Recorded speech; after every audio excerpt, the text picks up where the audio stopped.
Good morning, brothers and sisters. Isang mapagpalang Martes ng umaga. Ngayon po ay March 19, 2024. Muli pong nagbabalik ang inyong kapatid na si Brother Chito upang maghatid po sa inyo ng mabuting balita ng Panginoong Hesus. Purihin natin ang Diyos, purihin natin ang Panginoong Hesus. So ang ibabahagi ko po sa inyo ngayon, brothers and sisters, na mabuting balita ng Panginoong Hesus ay hanguin po natin sa aklat ng Roma,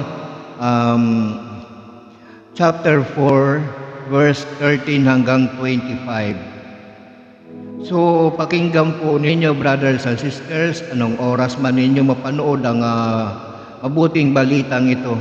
Ito po ay sa YouTube. Medyo matagal na po na ako hindi nag-upload. Kapag-upload ng video sapagkat naging busy-busyhan po ako. So ngayon po ako'y muling nagbabalik po sa inyo upang ibahagi po sa inyo ang mabuting balita ng kaligtasan. So pakinggan po natin ng mabuti ang mabuting balitang ihahatid ko po sa inyo. Ang sabi po ni Apostol San Pablo sa mga taga-Roma. Ito po ay ang sulat ni Apostol San Pablo sa mga taga-Roma, sa Iglesia ng Diyos sa Roma.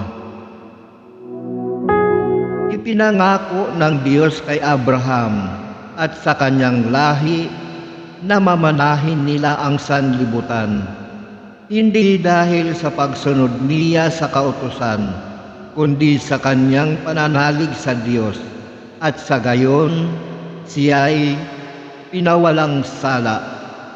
Kung ang mga sumusunod lamang sa kautusan ang magiging tagapagmana, walang bisa ang pangako at walang kabuluhan ang pananalig.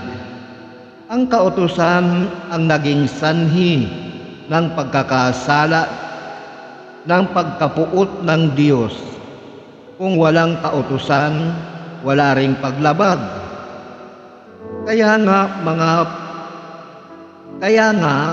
ang pangako ay nababatay sa pananalig upang ito'y maging isang kaloob sa lahi ni Abraham.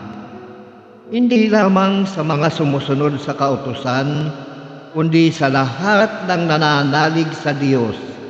Tulad niya, yamang siya ang Ama. Siya ang Ama nating lahat. Ganito ang nasusulat. Ginawa kitang ama ng maraming bansa. Ang pangakong ito ay may bisa sa harapan ng Diyos na kanyang pinanaligan. Ang Diyos na bumuhay sa mga patay at lumikha sa lahat ng bagay. Bagamat wala ng pag-asang magkaanak, nanalig pa rin si Abraham na siya'y magiging ama ng maraming bansa. Ayon sa sinabi sa kanya, kasindami ng bituin ang magiging lahi mo.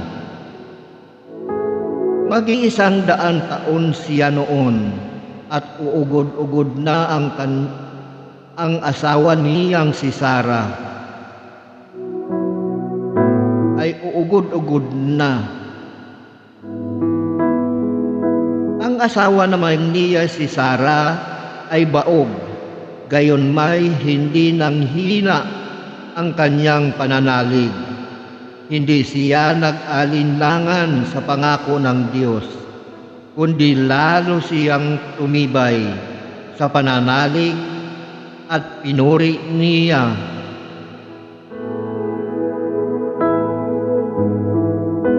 At pinuri niya ang Diyos.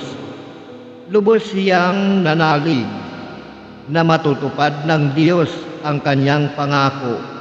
Kaya't dahil sa kanyang pananalig, siya'y pinawalang sala. Ngunit ang salitang pinawalang sala ay hindi lamang para sa kanya, kundi para rin sa atin tayo'y pinawalang sala dahil sa ating pananalig sa Diyos na muling bumuhay kay Jesus na Panginoon natin. Ipinapatay siya dahil sa ating mga kasalanan at muling binuhay upang tayo'y mapawalang sala. So yan po, brothers and sisters, ang mabuting balita ng kaligtasan. Purihin natin ang Diyos, purihin natin ang Panginoong Hesus. So ano po ba ang ibig sabihin po ng pananalig? Po ba ay pananalig na may pag-aalinlangan? Ang itinuturo po ditong pananalig ay buong puso tayong manalig sa Panginoon na matutupad anuman ang ating hilingin sa Kanya. Sapagkat nasusulat, si Abraham ay pinawalang sala sa pamagitan ng kanyang pananalig sa Diyos. Gayon din naman tayo. Kung tayo ay mananalig sa Panginoong Hesus na siya ay muling binuhay ng Diyos, ganyan din po ang mangyayari sa atin. Kung binuhay ang Panginoong Hesus ng Diyos Ama, bubuhayin din tayo pagdating ng araw. So, ganyan po ang kahalagahan ng pananalig. Pananalig na hindi nag-aalinlangan. Pananalig ng may matibay na pundasyon. Sapagkat kung ang ating pananalig ay mahalin tulad lamang na sa isang taong hangal na nagtayo ng bahay sa buhanginan, dumating ang malakas na unos, malakas na ulan at binayo ng bagyo, nabuwal at nawasak ang tahanang yun. So kung ganyan lamang ang pananalig natin sa Panginoong Hesus, wala po tayong makakamtan. Kung hindi ang itinuturo ditong pananalig, dapat po tayo ay maging matalino. Kung tayo po ay matalinong nananalig at nananampalataya sa Panginoong Hesus, anumang mga pagsubok sa buhay natin, anumang mga suliranin ang dumating sa buhay natin, hindi po tayo basta-basta matitinag, bagkus magkakaroon po tayo ng kalakasan upang mapaglabanan po ang mga pagsubok or ma-overcome po natin ang lahat ng suliranin sa buhay natin. Ganyan po ang nais na maging pananalig natin sa Panginoong Hesus. Sapagkat kung pabago-bago po ang isip natin, magkaroon lang ng kaunting suliranin, tayo po ay gumigive up. Katulad po tayo doon sa isang mangmang na nagtayo ng bahay sa buhanginan. Kaagad-agad gumigive up, kaagad-agad sumusuko, kaagad-agad tumatalikod sa salita na kanyang tinanggap. Hindi po tayo kalulugdan ng Panginoong niyan kung ganyan lamang po ang pananalig natin sa Diyos. So, ang pananalig ng isang kapitang Romano ang siyang nagpagaling sa kanyang alipin. Ayan po ang nangyari po doon sa alipin yon ng isang kapitang Romano. Nanalig po siya na mapapagaling ng Panginoong Hesus ang kanyang alipin sapagkat mahal na mahal niya itong alipin niyang ito. Nung nagkasakit, nagkaroon ng karamdaman, lumapit siya sa Panginoong Hesus. Ganyan po kalaki ang pananalig ng kapitang Romanong ito. So tunghayan po natin sa aklat ni Mateo chapter 8 verse 5 hanggang 13.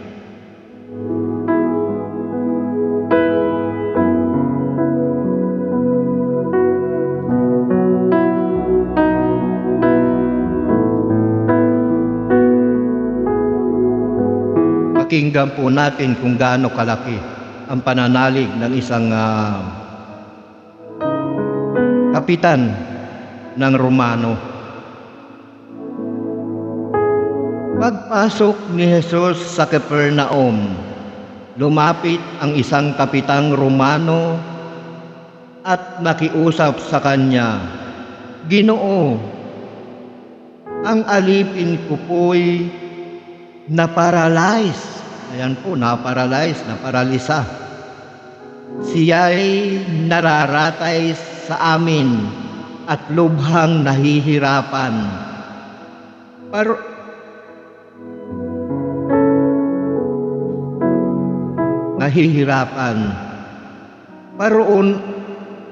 Paroon ako at pagagalingin siya, sabi ni Jesus. Ngunit sumagot sa kanya ang kapitan, Ginoo, hindi po ako karapat-dapat na puntahan pa ninyo sa aking bahay. Sabihin po lamang ninyo at gagaling na ang aking alipin. Hallelujah. Ganyan po kalaki ang pananampalataya ng Kapitang Romanong ito. Alam niya na kahit hindi ang Panginoong Hesus pumunta sa bahay niya, alam niyang mapapagaling niya or mawawala yung pagka-paralyze ng kanyang alipin.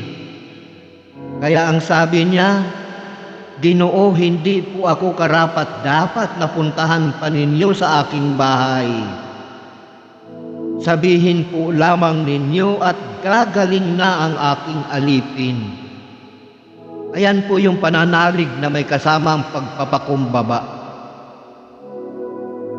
Dahil sa kanyang pananalig at pagpapakumbaba at napakalaking pananalig na kahit hindi pumunta sa bahay niya ang Panginoong Hesus, ay gagaling na ang kanyang alipin. Nangyari po, brothers and sisters. Sapagkat kung ano po yung ating paniniwala, ano po yung ating pananalig, mangyayari po ito kung ito'y maniniwala tayong tatanggapin natin. So tunghayan po natin sa susunod. Ako'y nasa ilalim ng mga nakakataas na pinuno at ako man ay may nasasakupang mga kawal.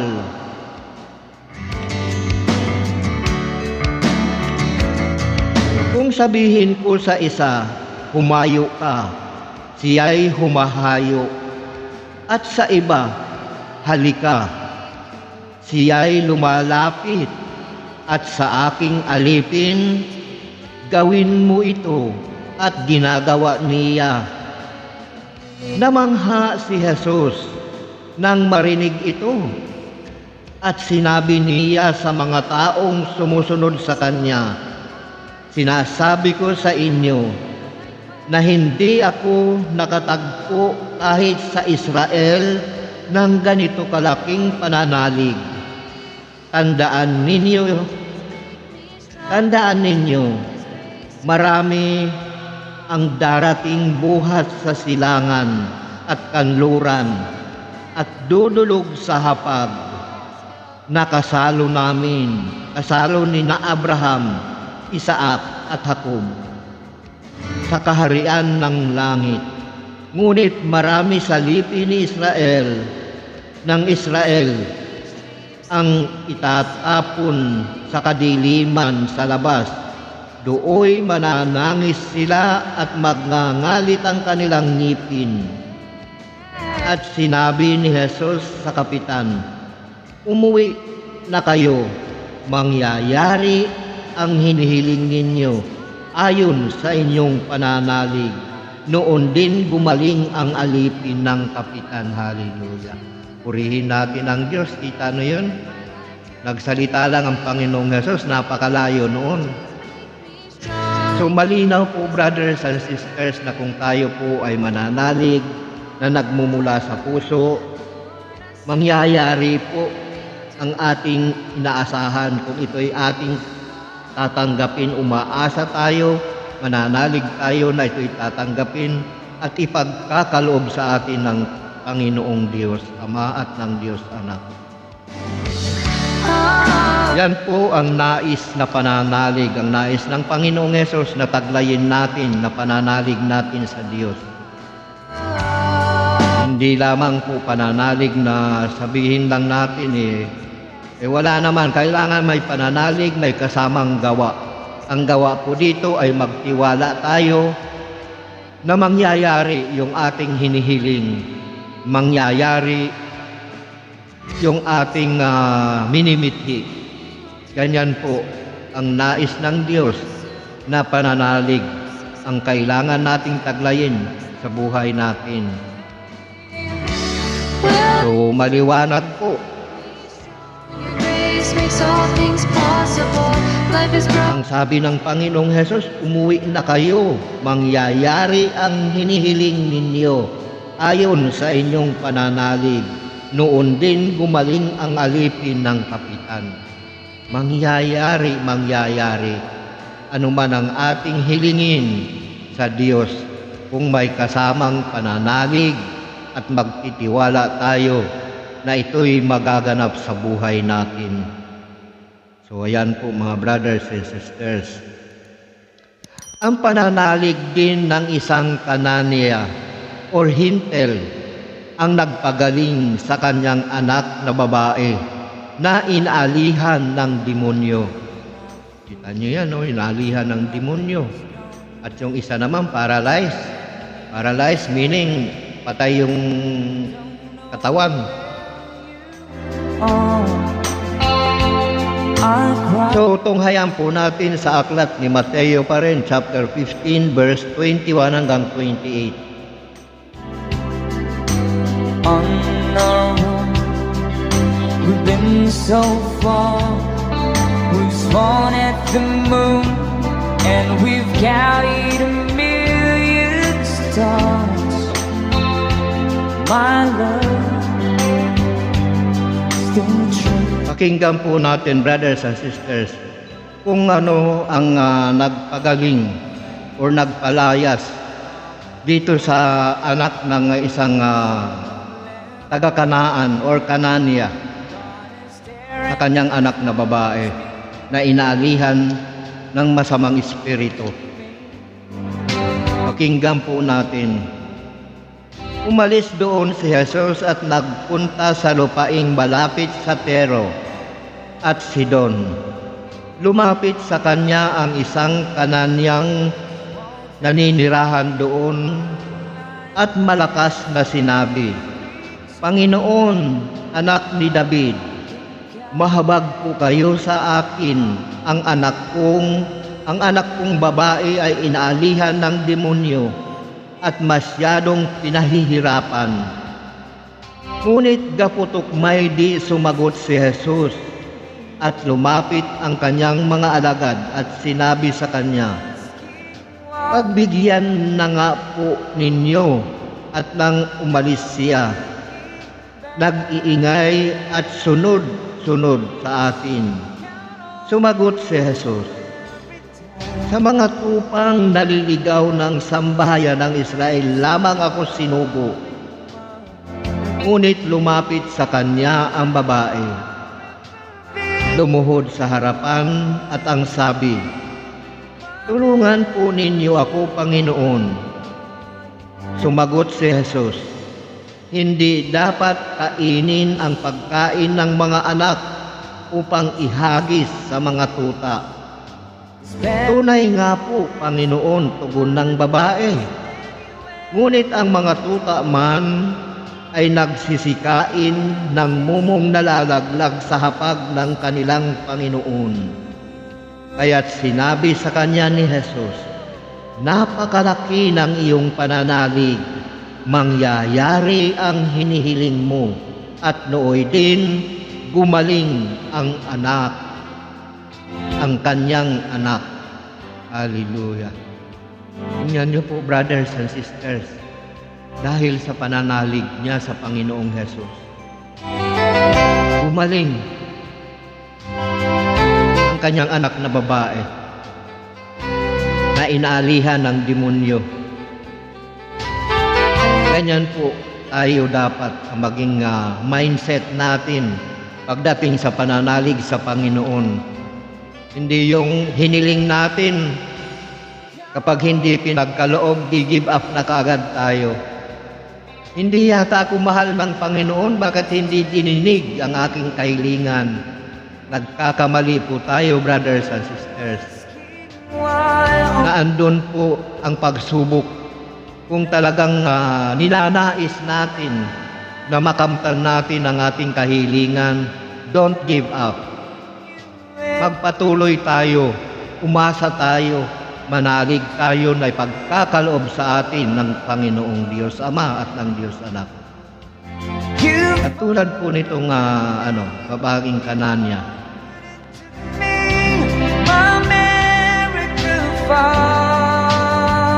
ang sabi niya, pinagwikaan na siya ng Panginoong Hesus. Ano ang sabi ng Panginoong Hesus? Sumagot si Hesus, hindi dapat kanin ang pagkain ng mga anak upang ihagis sa mga tuta. Hallelujah. Hindi kasi ang utos ng Diyos Ama ay hanapin niya yung mga nawawalang tupa ng sambahayan ng Israel. Ayan po ang utos ng Ama. Ngunit may lumalapit sa Kanya na may pananalig. Kaya po pinauunlakan niya. Ano ang sabi ng Panginoong Hesus? Hindi dapat ibigay ang pagkain. Hindi dapat kanin ang pagkain ng anak upang ihagis sa mga tuta. Sumangayon naman ang babae kasi alam naman talaga niya tunay nga po, Panginoon, tugon ng babae. Ngunit ang mga tuta man ay nagsisikain ng mumong nalalaglag sa hapag ng kanilang Panginoon.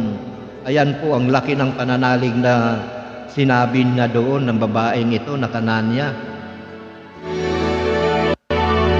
Kaya't sinabi sa kanya ni Jesus, napakalaki ng iyong pananalig, mangyayari ang hinihiling mo, at noon din gumaling ang kanyang anak.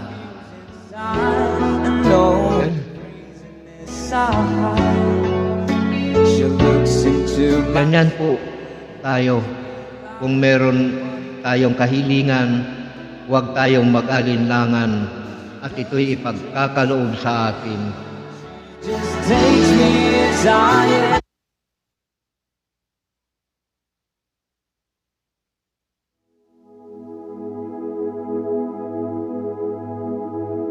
Yan lamang po ang kailangan nating gawin, manalig tayo sa Panginoon. Manalig din tayo sa Diyos na makakamtan natin ang ating minimiti kung tayo'y hindi mag-aalinlangan, kung tayo'y hindi gi-give up. Ngayon, ang problema sa atin kapag tayo'y may hinihingi, kapag hindi dumating kaagad, wala na, gi-give up na tayo. Nawawala na tayo ng pag-asa. Hopeless na. Ganyan po tayo. Ngunit sa mabuting balitang ito, brothers and sisters, ay itinuturo po sa atin. Sabi nga, don't give up. Don't give up. Kung mayroon tayong kahilingan, manalig tayo na ito'y ipagkakaloob sa atin at tatanggapin naman natin. Kung tayo'y mananalig at hindi mag-aalinlangan. Sapagkat yan po ang nais ng Diyos Kamtan natin anumang ating kahilingan na may pananalig.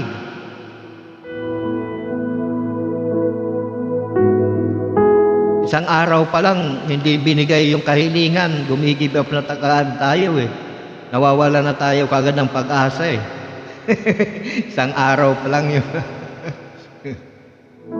How much more, yung iba nga ay naaabot ng taon bago makamtan ang kanilang hiniminimiti, ang kanilang hinihiling.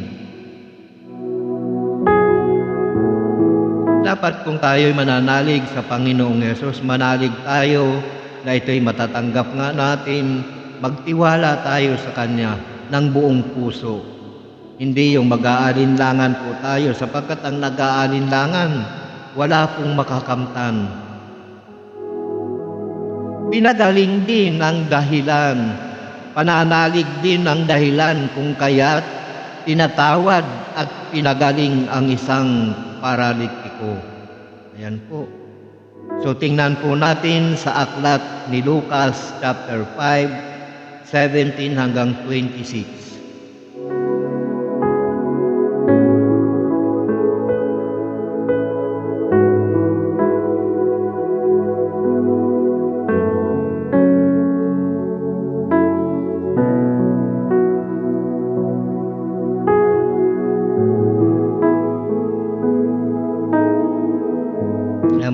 pakinggan po natin. Pakinggan po natin sapagkat napakahalaga po natin matutunan ito. Kung ano yung mga dapat nating gawin upang mapagtagumpayan natin ang ating mga kahilingan. Upang makamtan natin ang ating mga kahilingan at mapagtagumpayan natin ang mga bagay-bagay na nais natin mapagtagumpayan sa pamagitan ng pananalig at pananampalataya sa Panginoong Hesus. So, pakinggan po natin, brothers and sisters. Minsan nagtuturo si Jesus. Naroon din ang mga Pariseo at mga taga-pagturo ng kautusan na mula sa mga bayan ng Galilea at Judea at sa Jerusalem. At sumasa kanya ang kapangyarihan ng Panginoon upang magpagaling ng mga may sakit. May dumating na isang tao dala ang isang paralitikong nasa higaan. Nagpipilit silang makapasok sa bahay upang mailagay sa harapan ni Jesus ang may sakit. Subalit wala silang maraanan dahil sa dami ng tao, kaya't umakyat sila sa bubungan at binutas iyon, saka inihugos sa harapan ni Jesus ang paralitiko. Ang paralitikong nasa higaan. Nang makita ni Jesus kung gaano kalaki ang kanilang pananalig, sinabi niya sa paralitiko, "Kaibigan, pinatawad ka na sa iyong mga kasalanan." Sa loob-loob ng mga eskriba at Pariseo, sino itong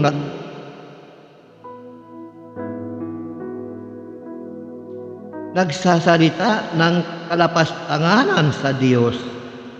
Hindi ba't Diyos lamang ang makapagpapatawad ng mga kasalanan? Ngunit batid ni Jesus ang kanilang iniisip. Kaya't sinagot niya sila, "Bakit kayo nag-iisip ng ganyan?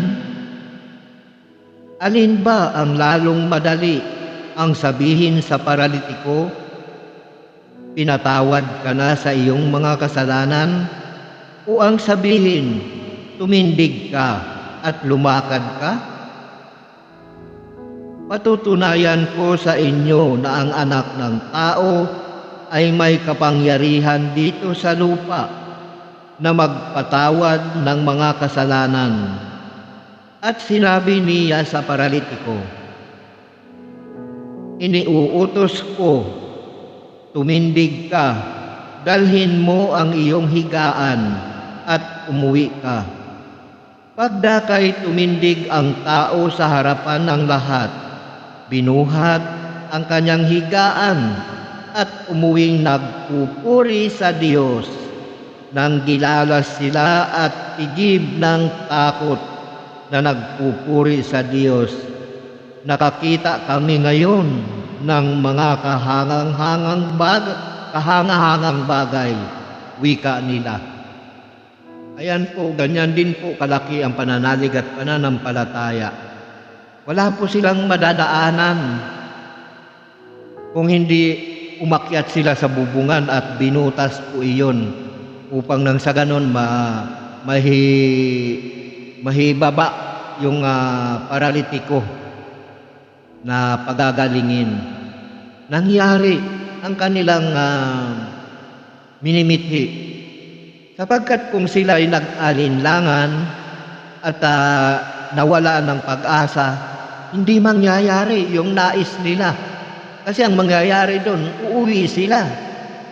Kasi nakapalibot ng tao, wala silang madaanan, hindi sila makapasok doon sa loob ng bahay na kung saan nandoon ang Panginoong Hesus. Dahil sa laki ng kanilang pananampalataya at pananalig sa Panginoong Hesus, umakyat sila sa bubungan, sa kabinutas nila yung bubungan, hinulog ngayon doon sa baba, sa harapan ng Panginoong Hesus upang makita, upang hanggang sa ganon ay gumaling. nangyari po. Ganyan po dapat tayo ang maging mindset natin pagdating sa pananalig sa Panginoong Hesus. Hindi yung isang araw pa lang gumigive up na kaagad tayo. Matuto po tayong maghintay sapagkat mangyayari anumang ating hilingin sa Diyos kung yun nga may pananalig at pananampalataya tayo na ito'y ipagkakaloob sa atin.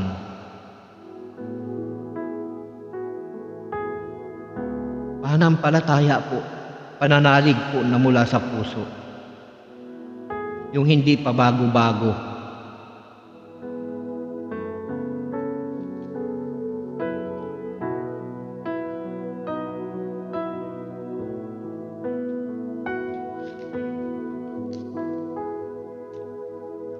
Ganon din naman kung tayo'y mananalig sa Diyos at hindi nag-aalinlangan, kahit ang puno ng igos ay matutuyo at hindi lang yan, kahit ang bundok ay tatalon sa dagat. Ganyan po kung meron tayong pananalig at pananampalataya sa Diyos. So, tingnan po natin sa aklat ni Mateo chapter 21:18 hanggang 22. Kahit ang bundok ay tatalima sa atin at tatalon sa dagat, kung meron tayong pananalig, pagkat ang sabi nga ng Panginoon,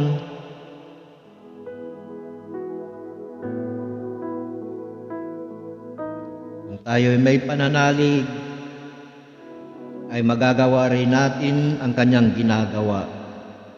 18.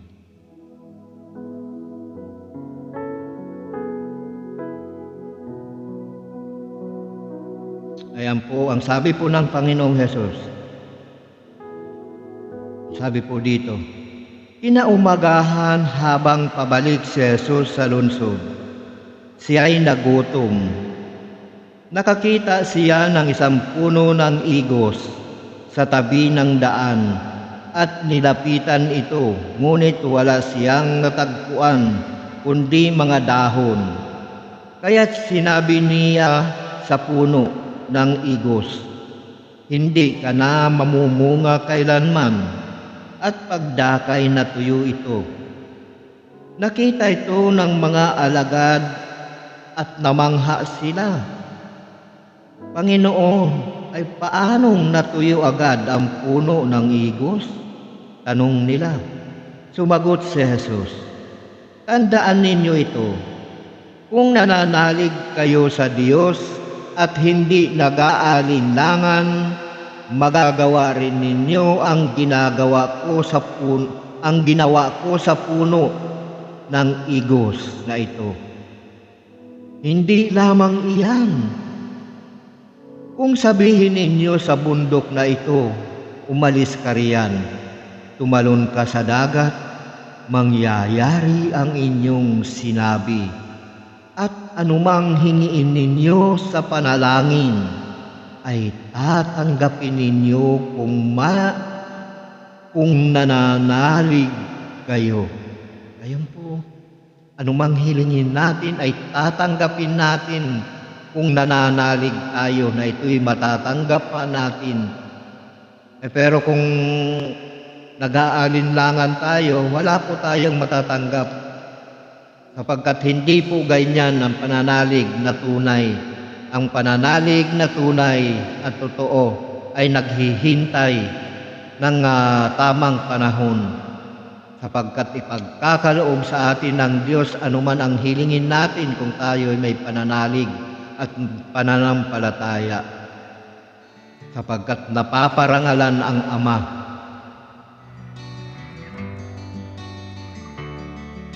Ang nangyayari sa atin at naibibigay sa atin ang ating mga kahilingan. Kaya nga lang, maghintay lang tayo ng panahon, sapagkat bawat hilingin natin, bawat bagay na kailangan natin, may takdang panahon ang Diyos kung kailan ipagkakaloob sa atin. Maaring karakaraka, maaaring pagkalipas ng ilang oras, maaaring pagkalipas ng ilang araw or buwan. Huwag lang tayo mawalan ng pananalig at ipagkakaloob sa atin. And I question you, throw my life into the fray, let go and Ayan po ang sabi ng Panginoong Hesus. make these changes, make me strong, lean to His grace to guide. Tandaan ninyo ito, kung nananalig kayo sa Diyos at hindi nag-aalinlangan, magagawa rin ninyo ang ginawa ko sa puno ng igos na ito. Hindi lamang iyan, kung sabihin ninyo sa bundok na ito, umalis ka riyan, tumalon ka sa dagat, mangyayari ang inyong sinabi, at anumang hingiin ninyo sa panalangin ay tatanggapin ninyo kung nananalig kayo. Ayan po, kailangan po manalig po tayo at hindi po tayo mag-aalinlangan. And I question you, throw my life into the fray, let go and live my life your way. Make these changes. Sapagkat kung tayo po ay mag-aalinlangan, wala po tayong tatanggapin, wala po tayong hihintayin. Nananalig tayo kung tayo'y nagtitiwala na matatanggap natin kahit hindi natin nakikita. Ayan po ang tunay na pananalig sa Diyos. Nananalig tayo kung maghihintay tayo ng takdang panahon upang ipagkaloob sa atin ng Diyos. Darating at darating yan. Kaya nga lang maghintay lang tayo ng tamang panahon. Sapagkat ang lahat ng yan ay may nakatakdang time, may nakatakdang oras, may nakatakdang araw. Lahat po yan ay nakaano na yan. Hindi yun, meron din yung karakarakang ipagkakaloob sa atin. Yung mga ibang bagay. Halimbawa, kailangan mo talaga. Halimbawa, gusto kang lapain ng aso. Humingi ka ng tulong sa kanya. Ibibigay ka agad sa iyo sapagkat kailangan mo yun. Kailangan kang maligtas Grace makes all sa lapa ng asong yun. to my knees. Ang mangyayari niyan, parang bula na maglalaho at may takot sa dibdib. Nalalayo sa iyo ang mga asong gubat. Ganyan po yan. Yung mga bagay na yan, katulad ng karunungan, ayan, pwedeng ipagkaloob sa atin yan ng karakaraka pagkahiling natin. Kung may pananalig po tayo, na ito'y matatanggap po natin. Ganyan po ang nais ng Diyos.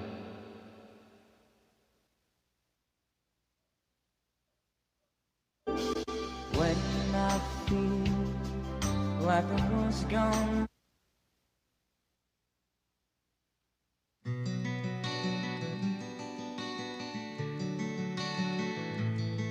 Hindi po lahat ay pinagkakaloob agad-agad ng Panginoon, sapagkat lahat ay may nakatakdang oras.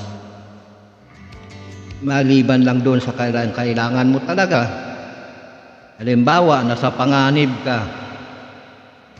Ayan, pwedeng ipagkaloob sa atin ng Diyos yan, ililigtas tayo kaagad. Kung tayo'y may totoong pananalig sa Kanya.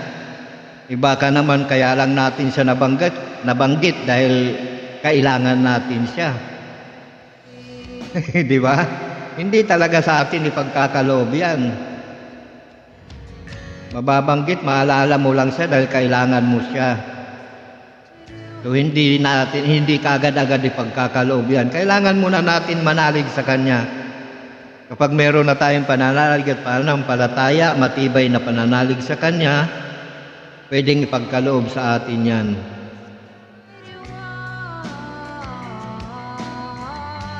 Lord, I say from bend and you'll do what you ask of me. At ganon din po ang sabi ng Panginoong Hesus. Gayon din sinabi ng Panginoong Hesus, kung maging sinlaki man lamang ng butil ng mustasa ang inyong pananalig sa Diyos. Ayan po. Sinlaki lang ng butil ng mustasa. Iyon ang pinakamaliit na butil sa lahat ng halaman. So tingnan po natin sa aklat ng Lucas chapter 17, 5 hanggang 6. Natin kung anong mangyayari kapag meron tayong pananalig na sinlaki ng butil ng mustasa. Live my life your way. Make these changes, make me strong. Lean to His grace to guide you on. Lord, I say from bend and kneel to what you ask of me.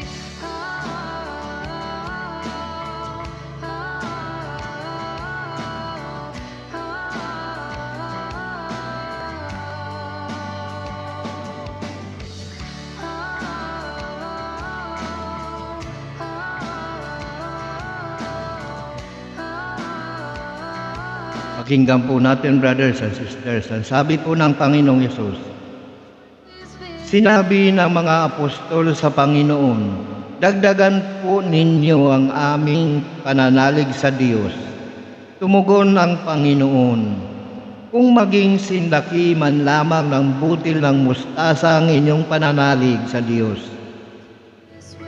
Masasabi ninyo sa puno ng sikumurong ito, mabunot ka at matanim sa dagat at tatalima ito sa inyo. Ayan po. Sabihin lang natin sa puno, God of heaven, please believe. I'll do what you ask of me. mabunot ka at matanim sa dagat, ay tatalima sa atin yan. Maging sinlaki lamang ng butil ng mustasa yung ating pananalig. So ibig sabihin po, kaya po hindi nangyayari ang ating mga kahilingan. Dalawang dahilan po. Maaring hindi karapat-dapat sa atin. Or pangalawa, maaring napakaliit ng pananalig at panampalataya natin sa Diyos. Sabi nga ng Panginoong Hesus, sinlaki lamang ng butil ng mustasa eh. So maliit na yon. Kung hindi mangyayari sa atin yung ating kahilingan, malamang mas maliit pa sa butil ng mustasa ang pananalig natin, or wala pa nga siguro. Kaya hindi nananalig, hindi mangyayari sa atin yung ating mga kahilingan. Dahil siguro, para lang tayong humihiling ng yung, alam mo yun, bahala na. Hindi po ganun sa Panginoon. Kailangan kung may kahilingan po tayo, kung may nais po tayo makamtan, manalig po tayo sa Kanya na ito'y ipagkakaloob sa atin. Hindi pwede yung bahala na. Lord, pahingi nga ako ng pera. Wala na, tulog ka na. Tapos sayaw-sayaw ka na, wala na. Nakalimutan mo na yung kahilingan mo. Hindi po ganon. Kailangan kung tayo may kahilingan or may nais tayo na mangyari sa buhay natin, dapat magtiwala po tayo na ito'y ating matatanggap. Magtiwala tayo sa Panginoong Hesus na ito'y ipagkakaloob sa atin. Kapagkat kung hihiling tayo ng para lang tayong humiling sa sabi nga, ambot sa kambing na may bangs. Hindi po ganyan ang nais ng Panginoon. Kailangan humingi po tayo na may pananalig sa puso. Tanggapin, manalig tayo na ito'y matatanggap po natin. Yan po ang nais.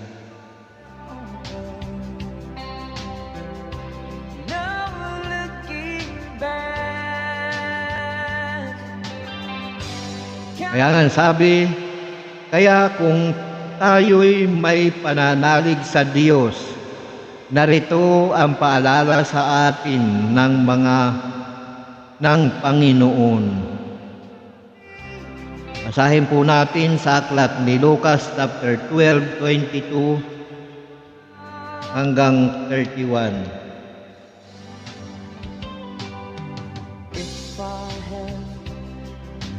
choose one place to spend my rest of my days. Anywhere would do,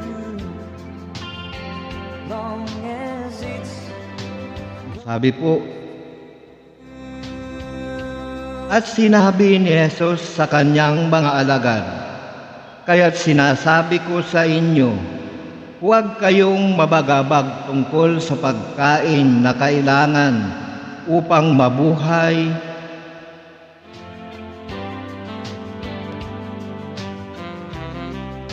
o tungkol sa damit na itatakip sa katawan, sapagkat ang mga bagay ay higit na mahalaga kaysa pagkain. Sapagkat ang buhay ay higit na mahalaga kaysa pagkain at ang katawan kaysa pananamit. Isipin na lang ninyo ang mga uwak. Hindi sila naghahasik ni nag-aaniman. Wala silang bangan ni kamalig. Gayon may pinapakain sila ng Diyos. Gaano pa kaya kayo? Higit kayong mahalaga kaysa mga ibon. Sino sa inyo ang makapagpapahaba ng kanyang buhay ng kahit isang oras man lamang sa pamagitan ng pagkabalisa? Kung hindi nga ninyo magawa ang gayon kaliit na bagay, bakit kayo nababalisa tungkol sa ibang mga bagay? Isipin ninyo kung paanong sumisibol ang mga bulaklak sa parang. Hindi sila nagpapagal ni humahabi man. Ngunit ito ang sasabihin ko sa inyo, maging si Solomon ay hindi nakapagsuot ng kasing ganda ng kasing gaganda ng isa sa mga bulaklak na ito. Bagamat napakariringal ng damit niya, kung ang mga damo sa kabukiran na buhay ngayon at kinabukas ay igagatong sa kalan, ay dinaramta ng Diyos. Kayo pa kaya't ay liit ng pananalig ninyo sa Kanya. Kaya't huwag kayong mabalisa sa paghahanap ng inyong kakanin at iinumin, sapagkat ang mga bagay na ito ang kinahuhumalingan ng mga taong walang pananalig sa Diyos. Alam ng inyong Ama na nasa langit na kailangan ninyo ang lahat ng ito. Kaya't higit sa lahat, pag sumakita ninyong pagharian kayo ng Diyos at ipagkakaloob niya ang kinakailangan ninyo. Ayan lamang po, brothers and sisters, ang kailangan natin. Pag sumakitan natin na tayo'y mapagharian ng Diyos sa pamagitan ng ating mga gawa, pananalig, buong puso tayong manalig na mangyayari anuman ating kahilingan at ipagkakaloob sa atin ng Ama.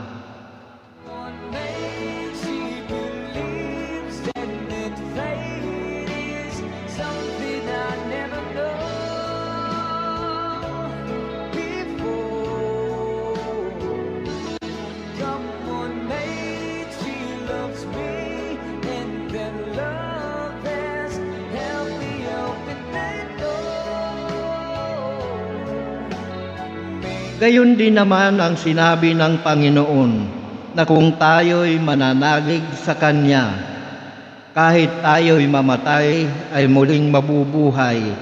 At sino mang nabubuhay at nananalig sa Kanya ay hindi mamamatay kailanman. Ayan po. Kung tayo'y mananalig sa Panginoong Hesus, sapagkat ang Panginoong Hesus ang buhay at muling pagkabuhay. So tingnan natin sa aklat ni Juan chapter 11, 17 hanggang 27.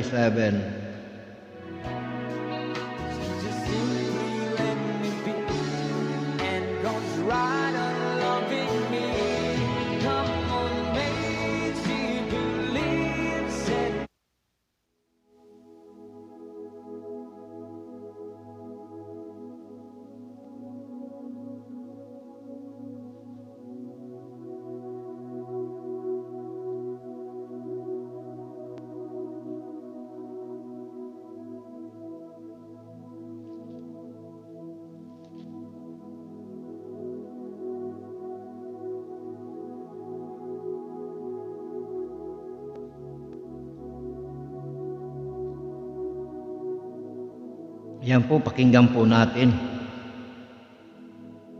Pagdating ni Jesus, nalaman niyang 4 na araw nang nakalibing si Lazaro. May 3 kilometro ang layo ng Jerusalem sa Bitanya. At marami sa mga Hudyo ang dumalaw kina Marta at Maria upang sila'y aliwin. Nang marinig ni Marta na dumarating si Jesus, sinalubong niya ito. Ngunit si Maria ay naiwan sa bahay. Sinabi ni Marta, "Panginoon, kung kayo po'y narito, hindi sana namatay ang aking kapatid. Ngunit nalalaman kong kahit ngayon ibibigay sa inyo ng Diyos ang anumang hingiin ninyo sa Kanya. Muling mabubuhay ang iyong kapatid," wika ni Jesus. Sumagot si Marta, "Nalalaman ko pong siya'y mabubuhay uli sa huling araw, sa muling pagkabuhay." Sinabi naman ni Jesus, "Ako ang muling pagkabuhay at ang buhay. Ang nananalig sa akin, kahit mamatay, ay muling mabubuhay. At ang sinumang nabubuhay at nananalig sa akin, ay hindi mamamatay kailanman." "Pinaniniwalaan mo ba ito?" "Opo, Panginoon," sagot niya. "Nananalig ako sa inyo, kayo po ang anak ng Diyos, ang Mesyas na inasahang paririto sa sanlibutan." So ayan po. Kung tayo'y mananalig at mananampalataya sa Panginoong Hesus, kung tayo'y mananalig, ang sabi nga ng Panginoong Hesus,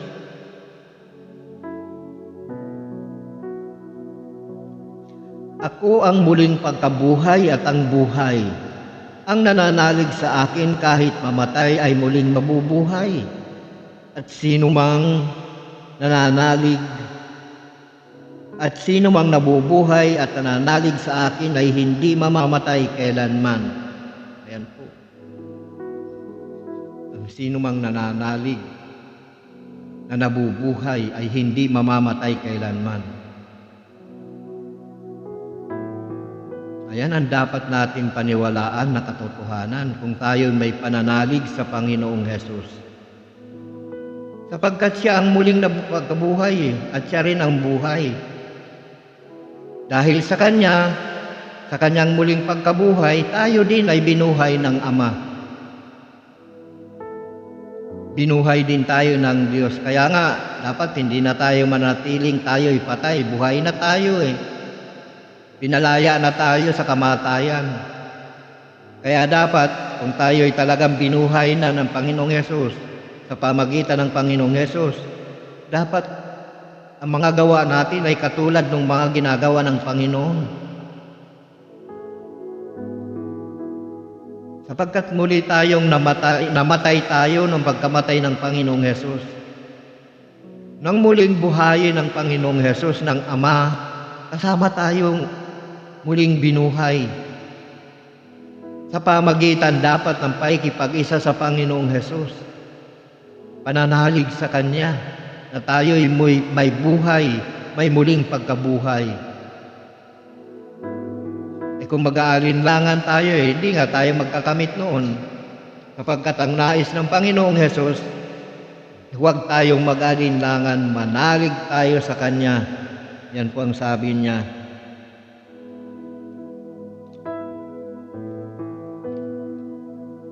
Kaya nga po, nung Old Testament, yung sabi po ni Moises, ang sabi ni Moises, mabubuhay ang tumutupad sa kautusan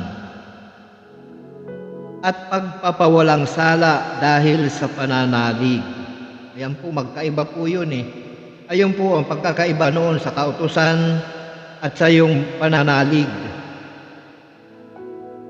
Dahil sa pananalig.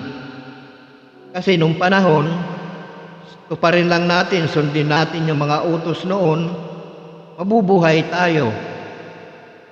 Sa ngayon naman, sa panahon ng Panginoong Hesus at sa ating mga Kristiyano, kung tayo'y may pananalig na pawalang sala tayo dahil sa pananalig. At hindi lang tayo napawalang sala, mabubuhay pa tayo sa muling pagkabuhay ng mga patay.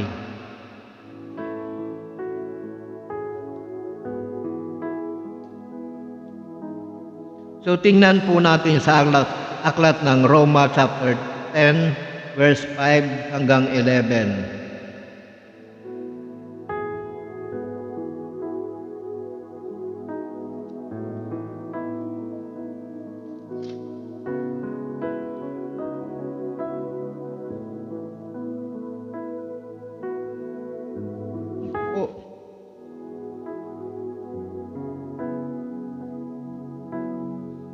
Ang kaligtasan ay naaayon na sa pananalig, hindi na naayon sa kautusan.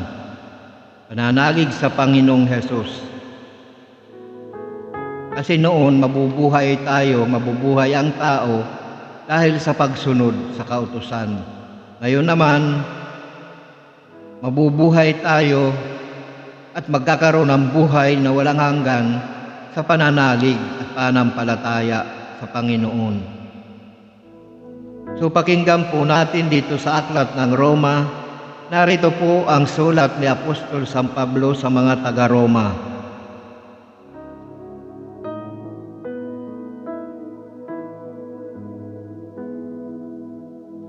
Ganito ang sinabi ni Moises tungkol sa pagpapawalang sala ayon sa kautusan.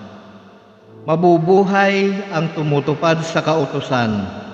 Ngunit ganito naman ang sinabi tungkol sa pagpapawalang sala dahil sa pananalig. Huwag mong sabihin sa iyong sarili, sino ang aakyat sa langit? Alalaong bagay upang ibaba si Kristo. Huwag mo ring sabihin sino ang mananaog sa kalaliman. Alalaong bagay upang kunin si Kristo mula sa mga patay. Ngunit ito ang sinasabi niya, malapit sa inyo ang salita, nasa inyong mga labi at nasa inyong puso. Ibig sabihin, ang salitang ipinangangaral namin tungkol sa pananampalataya.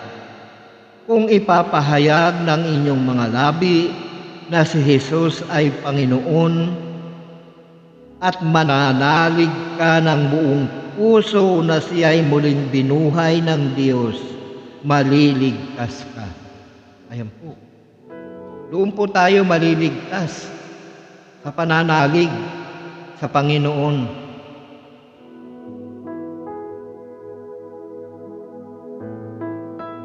Ayan po, napakalinaw. Sapagkat nanalig ang tao sa pamagitan ng kanyang puso at sa gayoy napawalang sala at nagpahayag sa pamamagitan ng kanyang labi at sa gayoy naliligtas. Sinasabi ng kasulatan, hindi mabibigo ang sinumang nananalig sa Kanya. Walang pagkakaiba ang katayuan ng Hudyo at ng Griego. Iisa ang Panginoon, ang lahat,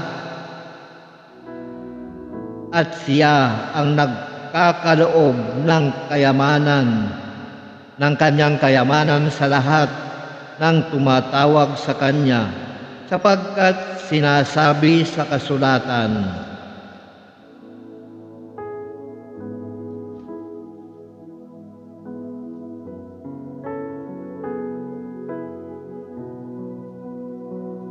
tuloy na natin, brothers and sisters. Maliligtas ang lahat ng tumatawag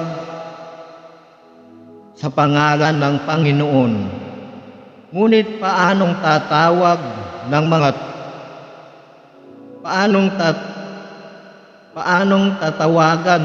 mga tao ang hindi nila sinasampalatayaan? Paano silang mananampalataya kung wala pa silang napapakinggan tungkol sa Kanya. Kaya nga po nangangaral po kami o nagbabahagi ng salita ng Panginoong Hesus upang nang sa ganon ang sino mang makarinig ay manalig at manampalataya sa Panginoong Hesus upang nang sa ganon ay naliligtas tayo sa pamagitan ng ating pananalig.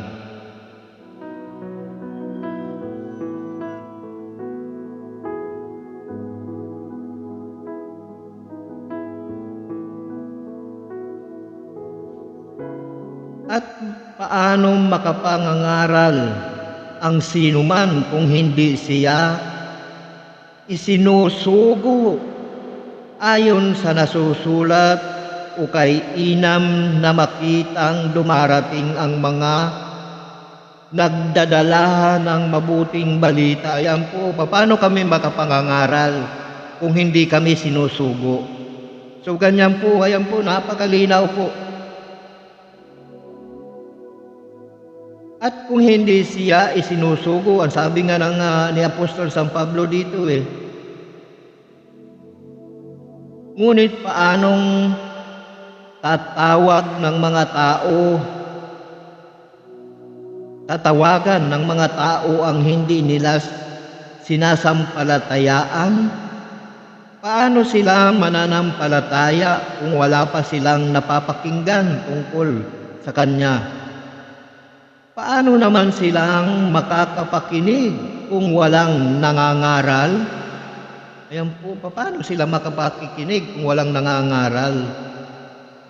At paanong makapangangaral ang sinuman kung hindi siya isinusugo? Ayan po, kaya hindi po tayo makapangangaral kung hindi tayo isinusugo ng Diyos na tayo'y mangaral o magpahayag ng Kanyang salita, which is yung mabuting balita ng Panginoong Hesus. Ukay inam na mapakinggan, dumarating ang mga nagdadala ng mabuting balita, ngunit hindi lahat ay naniniwala sa mabuting balita. Ganito ang sabi ni Isaias, Panginoon, sino ang maniniwala sa sinabi namin?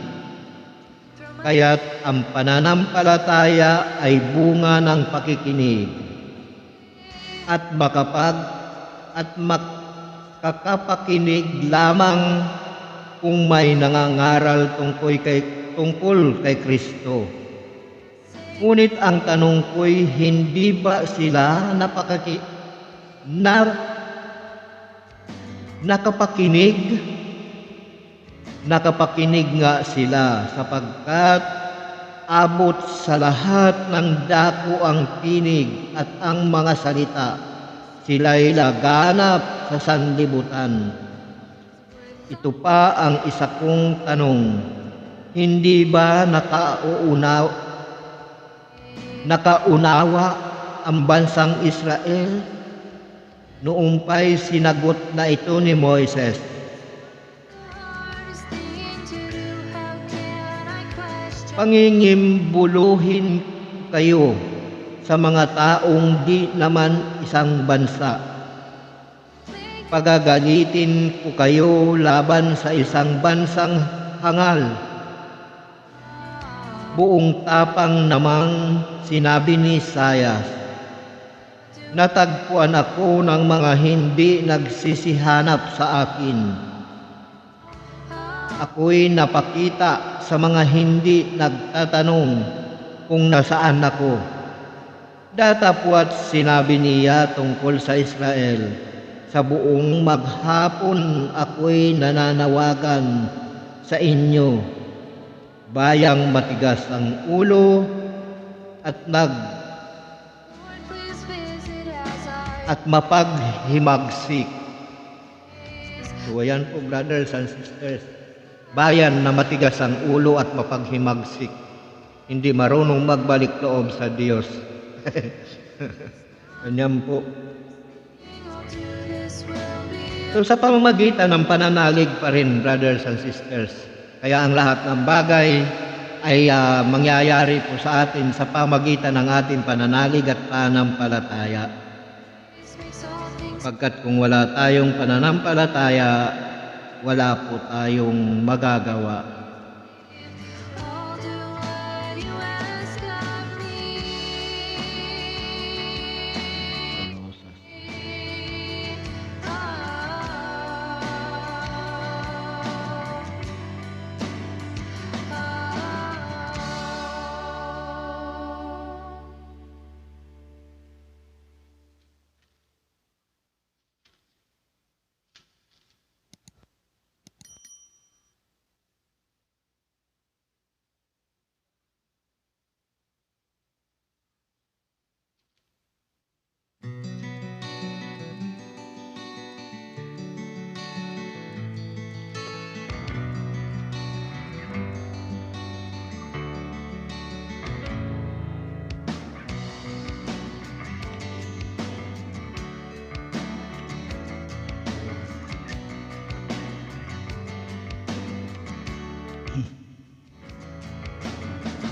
I'd like to thank you for the faith and strength to win the day. So meron pa po, dahil din po sa pananampalataya, ang sabi po ni Apostol San Pablo sa mga taga-Kolosas. Ito po sa aklat ng Kolosas chapter 3 verse 6 hanggang 9. Pakinggan po natin. Throw my Dahil sa mga bagay na ito, ang Diyos ay napupuot sa mga taong lumalabag sa kanyang kalooban. Noong una nang pinaghaharian pa kayo ng masasamang pita, namuhay rin kayong kasama-sama ng mga taong gumagawa niyon. Ngunit ngayon itakwil ninyo ang lahat ng ito, galit, puot at sama ng loob. Iwan na ninyo ang panunungyaw at malaswang pananalita.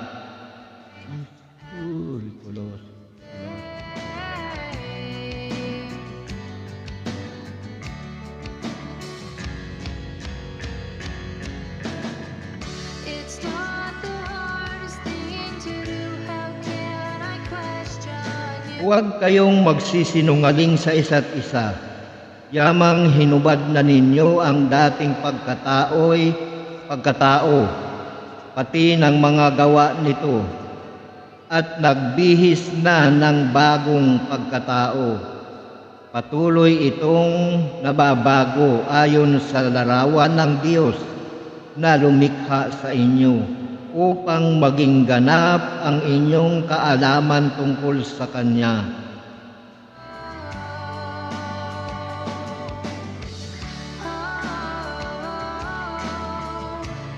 Sorry po sa Galacia.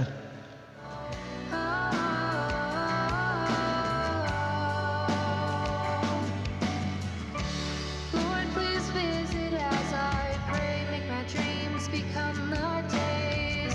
Like a child from a father's love, guide me as I'm growing up.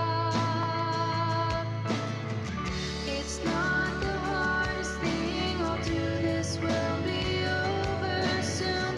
Keep me close as I'm lost amongst the fray. Will these changes make me strong? Your grace makes all things possible. Life has brought me to my knees. God of heaven, please believe Pasensya na po that you ask Ayan po. So brothers and sisters, sa aklat ng Galacia, chapter 3, 6 hanggang 9. Narito po ang sabi ng sulat ni Apostol San Pablo para sa mga taga-Galacia. Tulad ng nangyari kay Abraham, nanalig siya sa Diyos, kaya't siya'y ibinilang na matuwid. Kung gayon, maliwanag na ang mga nananalig sa Diyos ang siyang tunay na lahi ni Abraham. Hindi pa may ipinakita na ng kasulatan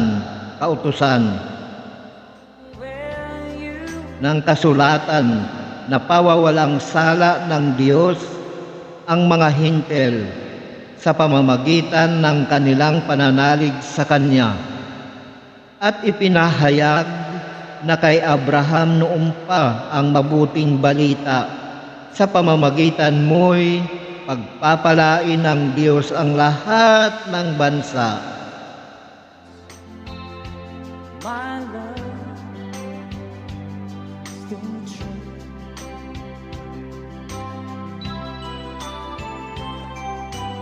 Friends have come and gone.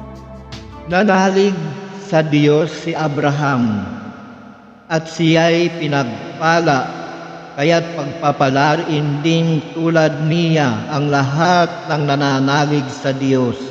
So yan po, brothers and sisters, ang kabuuan ng mabuting balita ng Panginoong Hesus. Purihin natin ang Diyos, purihin natin ang Panginoong Hesus. So ganyan po, brothers and sisters, ang nais ng Panginoong Hesus. Narito po ang aking nais pong itagubilin po sa inyo na dapat po ang pananalig natin sa Panginoon ay hindi lamang po sa nguso, kung hindi dapat sa puso. Isa puso po natin at ilagay po natin sa puso upang nang sa ganun ay hindi po mawala. Kahit po anong mga pagsubok sa atin na dumarating sa buhay natin, magtiwala po tayo, manalig po tayo sa Panginoon na ito'y Kanyang ipagkakaloob sa atin at mangyayari po anuman ang ating mga kahilingan. So ganyan po ang tagubilin ko po sa inyo. Huwag po tayong mag-alinlangan. Anumang bagay na ating hilingin sa Panginoong Hesus, umasa tayo at manalig tayo na ito'y ipagkakaloob sa atin sa tamang panahon. Maraming salamat po, brothers and sisters. Hanggang sa muli, kung loloobin ng Panginoong Hesus na ako'y muling makapagpahayag sa inyo ng mabuting balita ng kaligtasan. Sumainyo ang pagpapala ng Diyos Ama, Diyos Anak at ng Espiritu Santo. Maraming salamat po, brothers and sisters. Sana po ay mapanood po ninyo ang mabuting balitang ito at isabuhay po natin at manalig po tayo. Anuman ang mapakinggan natin, kung tayo ay mananalig at may pananampalataya, ay mangyayari po. Hanggang sa muli, God bless you all.